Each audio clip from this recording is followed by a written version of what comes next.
Welcome to Leadership Reimagined, where game-changing conversations are reshaping the world of work. I'm Janice Ellig, the CEO and founder of Ellig Group, Executive Search Advisors, where we are reimagining search through our long-standing commitment to diversity, equity, and inclusion.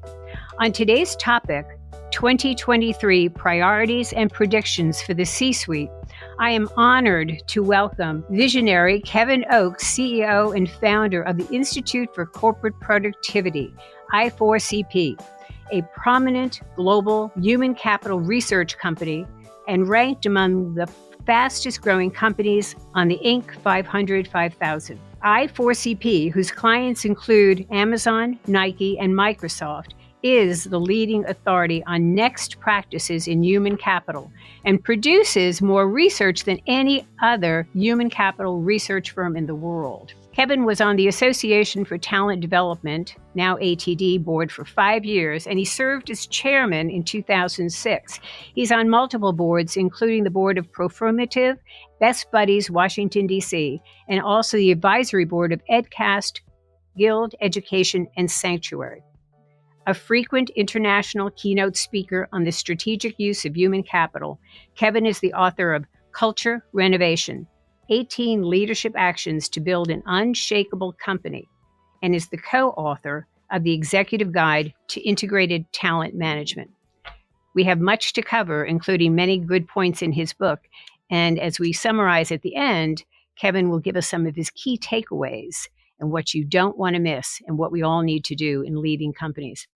Kevin, I'm truly delighted you could join us today. Oh, thanks, Janet. It's great to be here, and thanks for having me on the show. Well, you know, when I read you produce more research than any other human capital research firm in the world, that's saying a lot. So how did you get into this business? What sparked your interest in researching the role of culture for organizational success and the importance of people? Yeah, we have a team of analysts here at I4CP, Janice, and have been doing this for a number of years.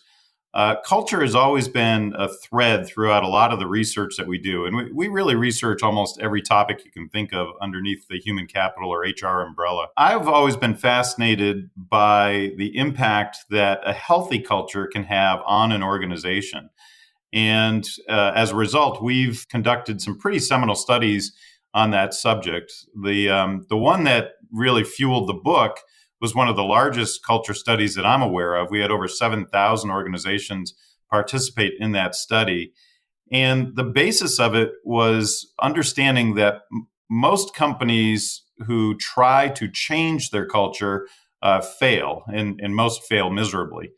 But there's a small percentage that succeed. Our research shows that about 15% actually succeed in changing their culture. Companies like Microsoft, for instance, who have done a marvelous job under Satya Nadella in changing the culture. And so we wanted to really understand, was there a commonality amongst those 15% that others could learn from? And our research study created a blueprint of 18 action steps that organizations could take, almost sequential action steps, in order to effectively change culture. And that's what preceded the book. And then I wrote a book based on that study and got the cooperation of many Fortune 500 CEOs and CHROs and other folks in the industry.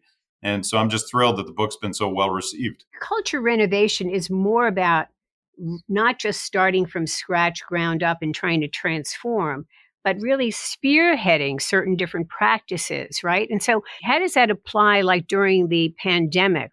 What was your advice to CEOs and leaders when there's no playbook, right?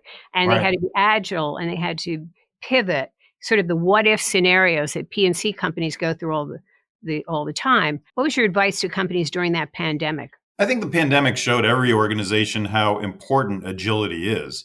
If you have a company that fears change or wishes things wouldn't change, then you're probably going to be a low performance organization. Our research has always shown that companies where the workforce looks at change as normal, but even more aggressively, they look at change as an opportunity in the marketplace. Those are the companies that typically perform very well. And the pandemic showed every company that you have to be an agile organization in order to survive. And the more agile you are, the more you're going to thrive. And so we've done a lot of work during and post pandemic around the topic of culture. Surprisingly, a number of cultures improved during the pandemic. Our research says that 43% of organizations reported that their culture actually got healthier because there was a lot more empathy shown by senior leaders to the workforce. There was a lot more intentional collaboration and communication amongst the workforce. And frankly, flexibility in the workforce for many organizations has really helped the well-being of that workforce and the productivity. But conversely, about a third of companies reported that their culture got worse during the pandemic for a lot of the same reasons, right? They weren't good at collaborating and weren't intentional about it. Senior leaders didn't show the empathy. They just weren't used to working with a remote workforce, or didn't handle disruptions to their business very well. So I think we'll look back on the pandemic timeframe as a really interesting time in history where we can see how agile companies were and which companies weren't agile. So, do we see another book in your future of how the agile ones performed, what they did, and what the others who didn't do so well, that one third, what they didn't do? We'll see. I joke all the time. When you write a book, all everybody wants to know is when you're going to write your next book. So we'll see what's in the future. So, what are some of the lessons from your book? Let's jump into that a little bit in terms of what were the lessons learned from your research in terms of high performing companies versus lower performing. And I heard you on another interview where somebody said it's really, list is really one thing, people. Is that what you found? Yeah, for sure. We're in an era where most of the assets of organizations are intangible, right? It's the people in the organization and in the IP that you have. The book is really based on this notion that culture transformation it's really just not common. But that was the term we were using for our research in the beginning. But as we got into it and I started looking at all these companies that had successfully changed their culture, none of them transformed their culture. They didn't become something completely different than they were before. Instead, like an old house, and that was really the analogy used, they carefully renovated their culture and they kept what made them unique and what made them great to begin with and what was hard to replace. But they improved for the future to improve the value of the organization, just like you would an old house. And so renovation became a much more approachable term to use when thinking about changing culture. And as we got into it, there were a number of things that organizations that were successful did. And, as I said earlier, we came up with 18 steps. In using that renovation theme, we divided those into 3 phases, just like you would an old house. So it's plan is the first phase. The second phase is build. And the third phase is maintain.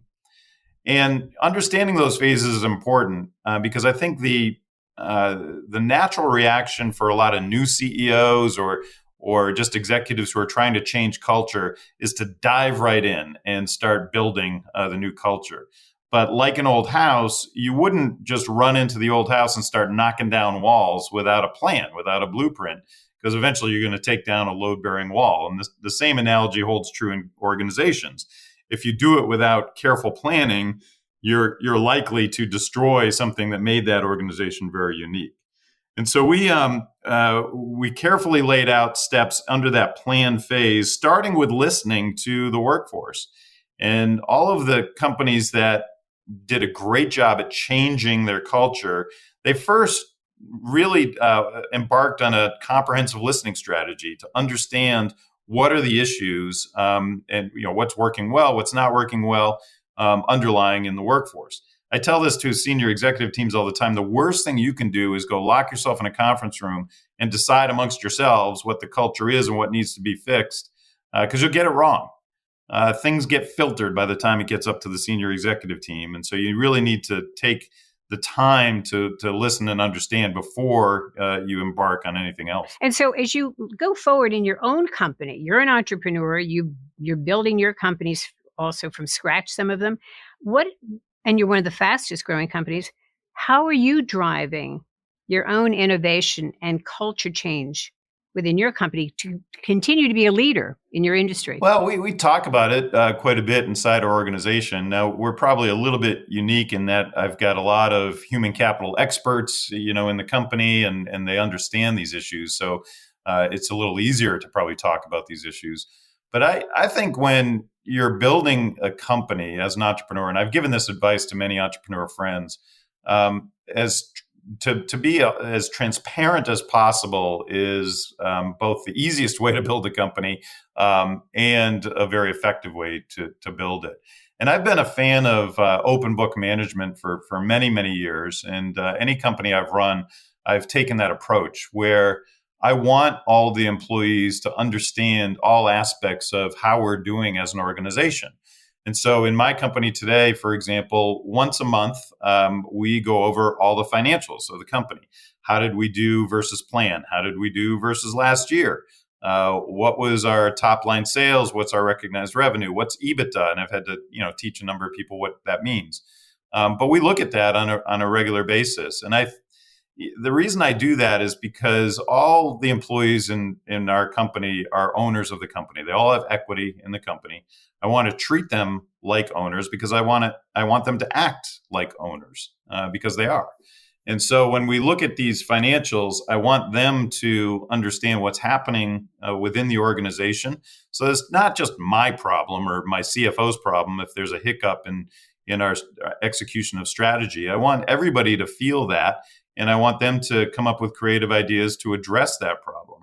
That to me is the fastest way to grow a company, and just really using the collective wisdom of the employees. We is always smarter than me, and I think the more you can capture that in a growing company, the better off you'll be. So, where does DEI fall in culture renovation? What's its importance? What's its impact? What should leaders be focused on in terms of that diverse, inclusive, and equitable organization? All of our research and a lot of other people's research as well shows that the more diversity you can have at all levels inside the organization, the better performing you are as a company. The healthier the culture will be if you have more diversity throughout the organization. So, as you know, diversity is only one level. Inclusion and belonging. Having an equitable policies, equitable pay. All of those play into the whole umbrella of DE&I. And that's one of our biggest areas of research. We spend quite a bit of time in this arena. We have a board of chief diversity officers that we run. We have another group that's for people below that level called our DE&I Exchange. That's a very active group. And we explore with these groups all the different things that are working, not working. And in the book, Culture Renovation, I devoted a whole chapter to leveraging employee affinity groups, or ERGs, to help with culture change. It's clearly critically important, but I also cautioned at our annual conference just a couple of weeks ago in Arizona, I cautioned the room of HR executives that no matter what side of the political aisle you're on right now, we're in a bit of a war on woke. And DE&I falls squarely, for a lot of people, into the woke category. And I've told HR execs, I think you're going to need to be prepared, if you aren't doing it already, to defend your DE&I programs and your investment in DE&I. I was pretty dismayed to see that there were a number of pundits and even politicians who were blaming the Silicon Valley Bank collapse on too much attention to diversity. And I saw one sarcastic comment from a commentator that the company didn't have a chief compliance officer, but it did have a chief diversity officer. And that was supposed to be a slight, I guess, on the company. And, it's just kind of ridiculous, and I think most of us would think it's ridiculous. But it's the reality, in today's environment that there's going to be a pretty large audience that, looks very cynically at this whole arena. And so I just want HR execs to be prepared for that going forward. That's important to note because even during the financial crisis, Lehman Brothers, when you looked at the capabilities of its board, there was, I think, one person, maybe, and the CEO, who knew what derivatives meant. So I think when you look at Silicon Valley Bank, you really have to look at the competencies and those skills on that board versus the gender diversity or ethnic diversity, right? It's really about the skill diversity. So what's the advice in terms of keeping that pipeline full with gender and other underrepresented groups to enhance diversity? Well, I think it's important to pay attention to the data, right? So you should be looking at data across the board inside the organization. It is very common, as you just alluded to, that companies who are trying to create a more diverse workforce, it gets less and less diverse the higher up you get inside the organization. So you should probably have some goals as you're looking at the inclusive nature of the workforce. And track those goals on a regular basis. I've always thought that Intel did a great job at this, and hold people accountable for those goals. And by people, it's usually hiring managers. Make sure they understand how their jobs play into this whole process and how they're doing versus those goals. The more you pay attention to the data, then the less subjective this becomes. And today, I think there's a number of companies that are doing a very good job at paying attention to it. So for CHROs to really be there spearheading this with the data that will support continuing the emphasis on a more diverse workforce for better decision making. Before we go on, I want to make a quick reminder to our audience. You are listening to 2023 Priorities and Predictions for the C-Suite with Kevin Oakes, CEO and founder of the Institute for Corporate Productivity, I4CP. The topics we cover, like today's, are all current, and a new topic with a new game changer is released every month. This is a great way to stay current on relevant issues happening around us. Now let's return to Kevin Oakes. I want to talk now a little bit about how you lead and manage a multicultural workforce and a multi-generational workforce. We hear so much about the millennials, the baby boomers. I think the silent generation is finally all retired. But how does someone lead today, manage today, and really help to renovate that culture with so many dynamics? I have sort of a knee-jerk reaction when we lump an entire generation together and try to treat them the same. To me, that's no different than lumping a race together or gender together and doing the same thing. So I don't advise people to look at this and say, how am I going to treat Gen Z? I usually talk to people about you're treating these individuals as individuals, right? And not changing just based on the year they were born. But I do think in today's environment, being a people manager is getting more and more challenging. Not so much because of different generations. It's really because of different work structures. Today, we have people who are on site. A lot of managers have people who are remote. They're managing hybrid teams. They may not have a lot of experience in managing remote employees. They typically don't have a lot of experience managing even hybrid meetings, where you've got some people in the meeting and some people dialing in, over Zoom or what have you. And so for a lot of managers, that's a new skill set that they have to adopt and get good at. It's also a different era too. We talk about in our priorities and predictions report that managers have to work through perceived paradoxes, and that will define them as a top leader. And what we mean by that is at the beginning of the pandemic, there was a lot more focus based on empathy and the well-being of the workforce, not just the physical well-being, but the mental and emotional well-being. And there's a lot of other aspects, financial and social well-being, et cetera.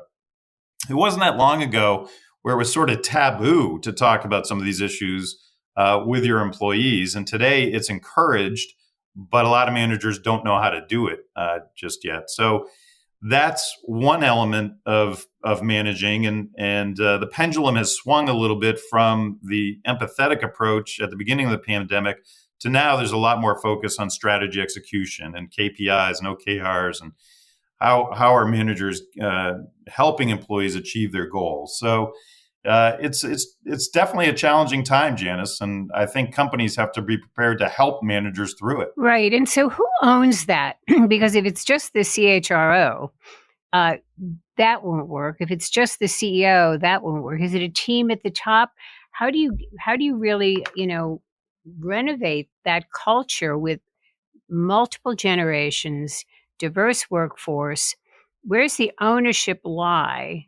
And what's the, well, you said earlier, the plan to really move it forward? Any large company has a leadership development program. They have people that oversee that. Typically, it resides in the learning and development group. Sometimes it sits outside of it.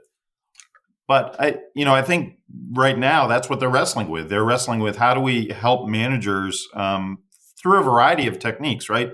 How do we give them tools? How do we give them training in order to manage this? And does the board play a role in this? Broader, the board plays a bigger and bigger role in the culture of the organization. And I write about that quite extensively in the book, and I've talked about this quite extensively. We have lots of examples where culture was a big culprit in a corporate scandal or a major disruptor to the business. Just recently, we can think back to the Boeing 737 MAX tragedies, which the U.S. House of Representatives blamed on a culture of concealment inside of Boeing, meaning that people didn't feel psychologically safe to bring up, things that they were seeing, problems that they were worried about to management. There was obviously tragic results. Or Wells Fargo, where they had a culture of sales incentives that fueled those reps fraudulently opening and closing accounts so that they could, achieve those incentives. And that's something Wells Fargo is still reeling from today. We could go on, but what boards are now paying more attention to are those signals inside the culture. Previously, and still today, a lot of boards, their only notion of culture was filtered through the eyes of the CEO. Whatever the CEO is telling them, that's what they thought about culture, and maybe a little bit of info from the CFO or a couple other execs. Today, I've seen several boards set up separate culture subcommittees, just like your governance committee, audit committee, et cetera. And they're looking at data and looking at trends about the culture of the organization. And so it's both a risk management tactic, but it's also, for some companies, very proactive in that the board wants to stay on top of what's happening from a cultural perspective and what can we do to create an even healthier culture going forward. Well, it's sort of like your financials, isn't it? I mean, your financial health and well-being, you look at your financials. Your people, which drive everything in a company, including your technology, what's the culture like? What's the health and well-being of them? So it seems to me that this is going to be even more on the radar of boards going forward, because that is what really drives the productivity, as you have in much of your research. Yeah, what we're also seeing is that a number of boards are looking around the boardroom and realizing they probably over-architected on financial acumen, and they're very underrepresented on human capital acumen. So today, I'm seeing a number of retired CHROs, but also active CHROs being interviewed for open board seats, which I think is a healthy development long term, particularly for that last point that you just made. Our research shows that healthy cultures perform better in the market at a rate of 6x of unhealthy cultures. So if you want better financial performance, my advice always, first and foremost, focus on how you can create a healthier culture inside the organization. That is the number that everybody should be focused on, right? When you look at your 2023 priorities and predictions report, um, your peer groups of senior HR executives who collaborate, I guess, around best practices, and they shared top priorities going into 2023. There were 4 of them. One stood out to me, but if you'd comment on all, the one that stood out was flexibility is not a concession, it's a strategy. It's amazing to me how controversial this has become. I'm a firm believer that 5 to 10 years from now, we'll look back on the arguments that we had around remote work and on-site work and just laugh at how silly it all was. But what we're seeing in a lot of organizations today is there is a a policy that's forcing employees back into the office. I was talking about this with Amy Edmondson at Harvard recently, and she said anytime you try to force employees to do something, it's usually a bad thing. And that's what's happening today is, we're telling employees you must be in the office, say 3 days a week. And it's these days, Tuesday, Wednesday, Thursday, or whatever days the company has picked. In many organizations, that has the result of a horse trade between the CEO and the CHRO, where the CEO wanted people in the office 5 days a week, the CHRO wanted true flexibility, and they bargained and settled on 3 days a week, which is kind of a silly way to do it. The reason we said flexibility is not a concession, which is what it is in most organizations, it should be a strategy, is that there are several organizations out there that are using a flexible work policy to attract and retain employees. One example is Allstate Insurance. Their CEO has said, it's kind of dumb for us to force people back into the office so they can sit in their office and do Zoom calls, or force them to commute long distances to get to the office. We're using flexibility as a marketing tool, and the applications to our company are through the roof. It's like 3x what they normally have. And I think that's just a healthy way to address it. Everybody has their own individual situation, and the pandemic taught us this, that there's a number of caregivers in your workforce that you probably didn't realize before. They're caring for children, they're caring for elders, et cetera. Or they have some other different aspect of their lives, and we got to know the true lives of our coworkers versus just the work persona throughout the pandemic. And so I would trust your managers, let them manage and do what's right for the organization, do what's right for the individual. There's plenty of people that want to be in the office every day. It's the technology's better. It's a better working environment for them. They can concentrate. They want to be around people. That's great. Give them that option. But if for whatever reason their life circumstances says the opposite, that's fine too. They can, just as long as they're productive. And we should be focused on goal achievement, not where somebody sits throughout the day. So that's really pushing the responsibility down into the organization at the decision making with the manager for what's right. Yes, right. And that's the word you used is trust.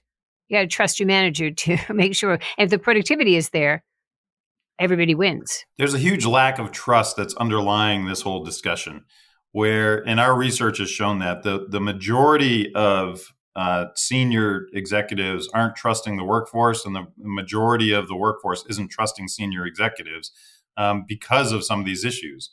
And I think if you're a senior executive listening to this, you've got to look at the data and focus on goals, not if somebody's in the office or out of the office. If they're able to be productive and accomplishing their goals wherever they are, then that's what you should honor. So speak about next practices in your book. What are the relevant, meaningful differences between best practices and next practices? So when we do research, we go out to a database of over 40,000 organizations globally, and we certainly come up with a lot of best practices of top companies. But what we hang our hat on is that concept of next practice, which we define as a practice that clearly correlates to market performance or to bottom line business impact. And we get at that through regression analysis and other research methods to really understand it. But less than, say, 20% of companies have actually implemented that practice. That's our clue that it might be a next practice, and we dive into it further to really understand if it's a practice that we should call out that other organizations should be on the lookout for. And so in any study that we do, we usually come up with a handful of next practices that we say are future forward things that a few companies are doing and having great success with, but the majority of companies should really look at it. And every year we did the conference I referenced earlier. Every year we run a conference called Next Practices Now, where we focus purely on that. We focus on what are the practices that people should be on the lookout for going forward. And what are some of those? There's a lot. Okay, I wasn't there, so I want to hear.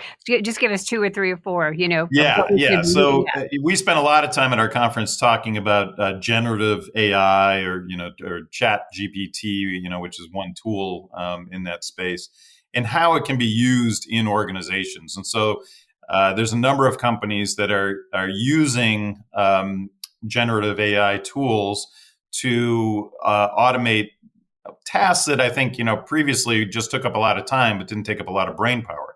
So writing job descriptions is one, and a lot of companies are using ChatGPT just to write job descriptions today. Reviewing contracts, ChatGPT can do that far more quickly than a human being can. And so we spent a lot of time just talking about it's not about replacing jobs, not yet anyway. It's about how do you make jobs more effective and efficient going forward. And so that's certainly something that we've been calling out as a next practice. There's many others though. Talent mobility is another one that I've written a lot about and talked a lot about. If you ask managers inside an organization when they have an open job, is it easier to hire for that position from outside the company or within the company? They're typically going to say outside. And then if you ask employees, if you're looking for a new role, is it easier for you to find that outside the company or within the company? And they're typically going to say outside as well. High-performing organizations have a very formal approach to talent mobility, and they move people around inside the organization on a pretty frequent basis. It doesn't always have to be a promotion. In fact, a lot of times it's just lateral movements, but you gain so much more experience and knowledge. The collaboration and communication inside the organization improves. The less that managers are hoarding talent, especially good talent, in their groups and are actively trying to get that talent moving around the company, the better. Yet, it's less than 20% of companies that have formal talent mobility programs. So that's another one that I just think is a real key to healthy cultures. It is. And, I have one of my clients is very focused on, he'll talk about, you come with us, it's a major regional bank, and you can have 8 careers with us. And like you said, some of it's lateral, but it's also a reskilling so that you can learn other skills and move up in other areas, and so one of the comments was, well, you may end up losing that person. Well, maybe, but they'll feel some loyalty and they've learned, and maybe I'll get somebody else from another company where they've done the same thing. So it's really enhancing the skill set of all employees, isn't it? Yes, absolutely. So talk to me a little bit about, you mentioned about rich company cultures really include people who are storytellers, effectively spinning tales. Is this part of one's culture, and does it make people feel more connected by leaders who tell stories about their own careers or history of the company? Talk to us a little bit about that. Yeah, it's more about the history of the company. I think what you want the organization to understand is what are the values of the organization overall, and you want them to live those values and live behaviors that you expect in the company. And one of the best ways to get that across is telling stories about where the company came from, how did certain habits emerge inside the organization, or rituals inside the company, where did those come from, that reinforce those values and behaviors overall. Some companies are very strategic about this. Qualcomm was one I know that used a storytelling process as part of onboarding, and they called it 52 weeks. And so every week, new employees would get a story sent to them in their inbox about something that happened in the past, something that explained, why the company, was doing something today, and so that they had that history, but it was also subtly reinforcing certain messages. One of which was innovation. They wanted to make sure that new employees were constantly encouraged to be innovative. That became so popular that existing employees, when they found out about this program, they would be signing up for 52 weeks as well. But I think storytelling can be very powerful, as can symbols. And I talk about that in the book as well. A lot of times a symbol is a shortcut to a story. One smaller organization that I profiled in the book called BDA, it's a sports marketing company. They've adopted Tigger, the Winnie the Pooh or Disney, series character, as their unofficial mascot, because they want people in their organization to have a Tigger attitude. And what they mean by that is you're a positive person willing to help. Tigger, he wasn't the brightest cat in the forest, but if Piglet was lost, right, he's going to go find him. And if somebody needed cheering up, he's going to cheer him up. And So they're encouraging their employees not only to be a Tigger at work, but be a Tigger in your life and just a positive influence to others around you. And so they hand out stuffed Tiggers on a pretty regular basis, and every year one person gets the Major Tigger Award, which is kind of like this life-size Tigger. And so it's sometimes it's silly things like that, but it has a big impact on the organization. And you feel so connected, right? I mean, everybody Absolutely. relates to that. Yep. Yeah, it's Yeah. all relatable. So, besides leading this incredible company, I4CP, you currently serve on the board of Best Buddies in Washington, a nonprofit organization which is dedicated to establishing a global volunteer movement that creates opportunities for one to one friendships, integrated employment, leadership development, and inclusive living for people with intellectual and development disabilities. Yeah. That's incredible. Talk to us a little bit about this organization. Yeah, this organization isn't only important to me; it's important to our whole company. We've been supporting Best Buddies for over a decade now, and I'll credit my VP of Sales, Madeline Borkin. She has a son with Down syndrome, and when we first hired Madeline, she alerted me to Best Buddies and got many in our company to understand what the organization was all about. And it's a wonderful organization. It was founded by Anthony Kennedy back in his college days. So it's been around for quite some time. And Best Buddies, it supports individuals with intellectual and developmental disabilities across the board. What we've been able to do with Best Buddies is more from an employer perspective. Individuals with developmental disabilities, intellectual disabilities, are usually high on the unemployment list. The unemployment rate for that community is 85, 90%. It's a very high unemployment rate. And so we've been helping organizations look at this community as a great source of talent. Mod Pizza is a great example where they've been very active in hiring from that community, and Best Buddies helps that. They support the individuals, they help find the individuals, support them while they're on their job. And a number of organizations have done this to bring very talented individuals into the workforce that also not only are great workers, but just helps the culture of the organization overall. So at our conference every year, we always have a talk about Best Buddies. We have representatives from Best Buddies there. We have this year we had one of the stars of the new Woody Harrelson movie about the basketball team that he coaches, Right. of all of teammates that all have IDD.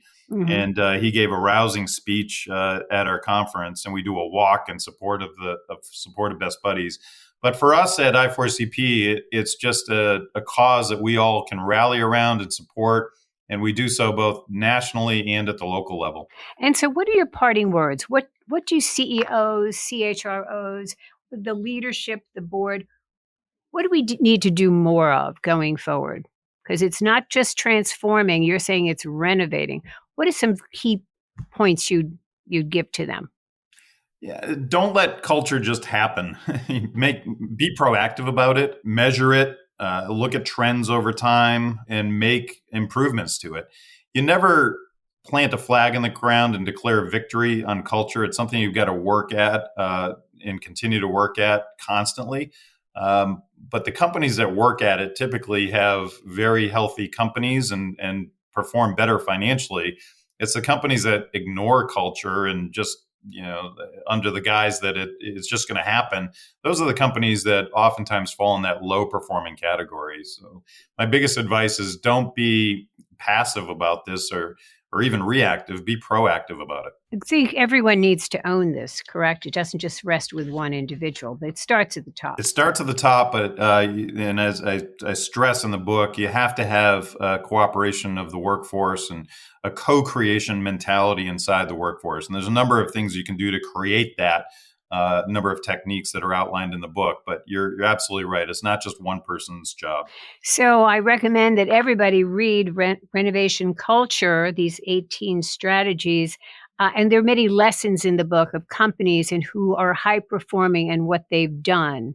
So Kevin Oakes, thank you for joining us today and sharing your incredible story and what you're doing to really enhance and grow cultures in a positive way. And we're going to also read your 2023 priorities and predictions for the C-suite.